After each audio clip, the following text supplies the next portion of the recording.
It doesn't matter. I know that's shocking to some people. But the truth is we tell ourselves lies. There's a great Seth Godin wrote a book called All Marketers Are Liars, and he changed the book title to All Marketers Are Storytellers. And it's a fantastic book if you're interested in understanding. If you run a small business, you ought to read it because it helps you understand how to position products and how to tell story and how to create a compelling offer. But he really goes into the psychology of the way people think.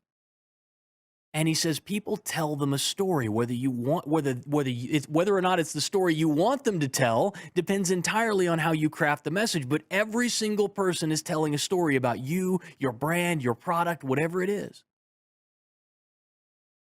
And he says once they've told themselves that story, it is almost impossible for you to convince them otherwise. It's also almost impossible for you to take on the story of some other company. And he actually used the John Kerry Swift boat situation, or the John Kerry fumbling. Remember that when Bush was running, Bush did an incredible job of crafting this message that he was a flip-flopper. That Kerry was a flip-flopper, right? Do you remember that? Mm-hmm. Okay. So Kerry was a flip-flopper. He was for the war before he was against the war. And this is something everybody remembers. Now, what the Kerry campaign tried to do, and Seth illustrates this in his book, is they tried to come back and say, well, just look at George W. Bush. He flip-flopped just as many times as Kerry did. And you know what? They were right.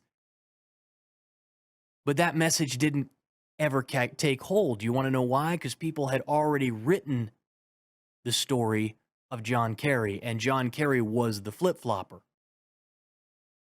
So now to rewrite that story in their minds as, oh, they're both flip-floppers is almost impossible. This is what makes what I do so difficult and why I'm so dadgum good at it. Is that I am taking people who are on the left or on the right who have been fed years and years of story, and I'm convincing them that what they've been told are lies. That is perhaps the most difficult marketing feat known to man. And it takes a lot of work. And it takes a very crafty messenger in order to accomplish that mission.